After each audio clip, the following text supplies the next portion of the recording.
Chicago Cubs rolled yesterday 6-0 over the Red Sox in a beautifully dominating game pitched by Shota Imanaga, and the Cubs powered their way to absolute dominance. Hi, everybody, and welcome into Cubs Daily. My name is Steven Ryan. We're going to break down the game yesterday. We're going to get into some potential trade rumors that I have been hearing in the Cubs space, and then we'll preview the series finale today at 1:20. But before we get into all of that good stuff, just want to give a big shout out to everybody who has taken the time to watch the videos. And if you're enjoying the content, you smack that like button. I appreciate you guys as well, and all those who have subscribed to us here at Cubs Daily. Big shout out to you guys. Let's keep this momentum rolling and talk about the game yesterday. The Cubs, again, 6-0 over the Red Sox. Shota, I don't want to say it looked rough in the beginning, but the first pitch that he threw was laced for a double to the wall, and you're like, whoa, is this how it's going to go for the rest of the game? But he battled, and he got through that first inning. And then the first pitch, Michael Buschshaw, he deposited into the left field bleachers, and the Cubs were off and rolling. Kyle Tucker then went back-to-back in the right field bleachers to make it 2-0.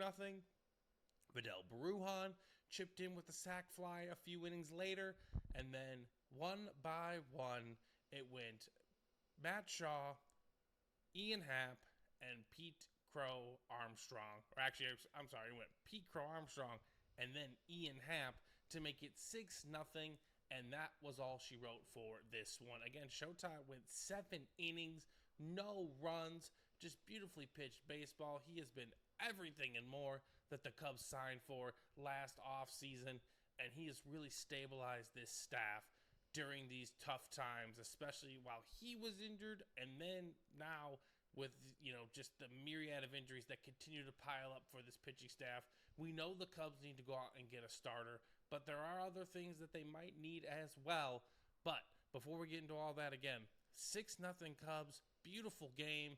Now we take the series, and hopefully tonight we can go for the sweep, because we have to maintain pace, because the Milwaukee Brewers are playing unconscious baseball as it sits right now. They beat the Dodgers yesterday 8-7 as well.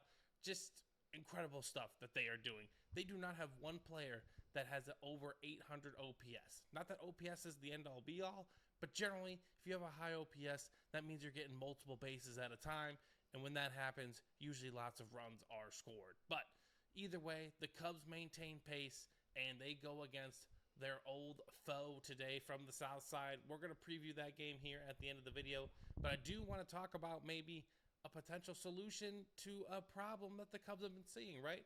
We've talked about this at nauseum here on Cubs Daily, right? The Cubs need starting pitching. I think that's our first priority. The Cubs also maybe need a third baseman just for this season, just to let Matt Shaw develop a little bit more and more. And then last but not least, I don't know if it's a need necessarily. Cubs Nation seems to be split on this one. I don't think you can have enough high leverage arms for October, but I would like another strong relief pitcher and or closer to help supplement this bullpen, which has been absolutely sensational since early May. Now, if Matt Shaw is going to continue to do what he is doing at the plate, which again has only been 2 games, but something clicked for him during that All-Star break, okay? He seems to be a lot more confident at the plate. He had a single yesterday, 2 days ago, in his pinch hit. Then he roped a ball to the third baseman. Bregman just caught it, but he hit it hard, which is I'm okay with. If you hit the ball hard, sometimes it's just going to find a glove. And then yesterday, he hit a home run, and then he roped a single to right field. Hey, Matt, I don't need you to hit 300 with 39 home runs, but if you're going to start hitting the baseball, let us know now, because that changes a lot of priorities for this Cubs front office. I'm kidding. I know you can't do that, Matt Shaw, but I'm liking what I'm seeing at the plate from you, my man. You look more confident up there. You look more ready to hit. You look more, comfortable at the plate. A lot of things you just like to see from a young player as he's growing. Now, I'm not saying I wasn't expecting him to ever not get comfortable, but again, the Cubs are very conflicted right now as an organization, right?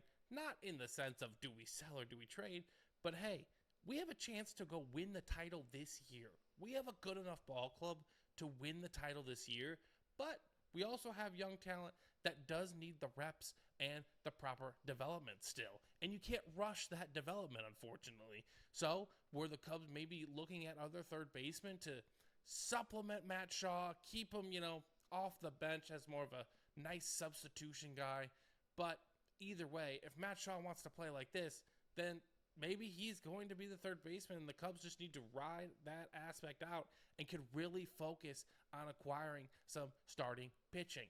Now, speaking of starting pitching, the Cubs have been rumored as well with the Diamondbacks, but another team I hear that they are in discussion with as well is the Sacramento Athletics. This is according to Jacob Sonola. He is in on the beat, ladies and gentlemen. If you don't follow him on Twitter, make sure you guys go lock in on him. He goes down to the winter meetings. He has great connections within the organization. I believe him genuinely. What he hears, I believe genuinely. So, rumor has it the Cubs are talking to the Athletics, and they're talking to him about 3 players, okay? They're talking to him about Luis Severino, who signed the richest contract in Athletics history, which was a 3-year, $67 million deal. Very Cubs friendly in that sense. He's only in the first year of that deal. They've also talked to them about Mason Miller, their electric closer who throws absolute gas, and their third baseman, Ramon Urias, who again, he's not the greatest third baseman per se, but he is a major league ball player with quality experience and could help Matt Shaw maybe split time down there at third and help him develop along the way. Now, I'm not sure what the cost per the package would be to either get all 3, to get one of those names, to get 2 of those names, but the Cubs have made phone calls to the Athletics about those guys. Personally, if they can, I would go get those 2 expensive names on there, right? I would talk to them about Luis Severino and a Mason Miller. What would that package look like? Who would the Cubs have to give up? The Athletics, although they did give Severino the richest contract in team history, they don't want to pay them the money if the team isn't going to perform to the standards in which they need. So call them, gauge them. Let's see what they want. It's going to cost a lot because Mason Miller has a lot of controllable years left, and obviously Severino just freshly started a contract. But that would really, really help this team a great deal. Give them a really solid starter. Now, you guys look at, Severino's stats. He's got an above 5 ERA. But if you look at his road ERA, it's a lot closer to just 3. I think it's 3.02, which just shows that he does not like playing in that small ballpark in Sacramento, which is basically a minor league ballpark. And if you guys remember when the Cubs went there at the beginning of the year, it was basically home run derby. It was just the ball was flying out. So whenever Luis Severino pitches away from the ballpark, he is really, really good. When he's in that ballpark, he struggles immensely. So that is a team to keep an eye out for right here on Cubs Daily. Again, make sure you guys are locked on in, subscribe to the channel, liking the videos, and again, comment your thoughts down below. Who would you like to go see the Cubs get in this situation? I want to hear everyone's thoughts. Now, we have a series finale today at 1:20. The Cubs going for the sweep against the Red Sox, and they're going to be facing a very old foe. And unfortunately, that old foe is one of the best pitchers in all of baseball. His name is Garrett Crochet, and yes, he is brutal against lefties and just anyone he faces in general. I'm not sure what the Cubs lineup's going to look like. I would be genuinely curious to see what they do. I bet Nico Hoerner leads off in this game, particularly as we all know Michael Busch struggles against left-handers, but you got to put him in there. Michael Busch is going to see a left-hander in the postseason. The only way he's going to get better is if he faces them, honestly. So I want to see Michael Busch against left-handers. You don't have to bat him lead off if you're not comfortable with it, but he's also on an absolute burner. So why not in this situation, in my opinion, have him lead off the way Michael Busch has been playing? But again, if you're more comfortable with Nico, I totally understand. I would then imagine maybe Say a bat second in this game, and then it'll go Kyle Tucker, I don't want to say Dansby Swanson, but maybe Dansby Swanson and or Carson Kelly. I know that Mr. Council's going to want to load it up with right-handers towards the front of the lineup for Garrett Crochet. But you know what? Maybe the Cubs can make him battle, make him throw a lot of pitches, and get him out of there in 5 or 6 innings. So that's going to do it for Cubs Daily. Again, ladies and gentlemen, I appreciate every single one of you. If you guys are enjoying the content, smash the thumbs up button. And again, subscribe to the channel if you haven't already. We are going to be coming at you daily with all the Cubs news, notes, and rumors regarding this team, especially as we get closer and closer to the trade deadline. I hope you all have a fantastic Sunday, and we'll talk soon.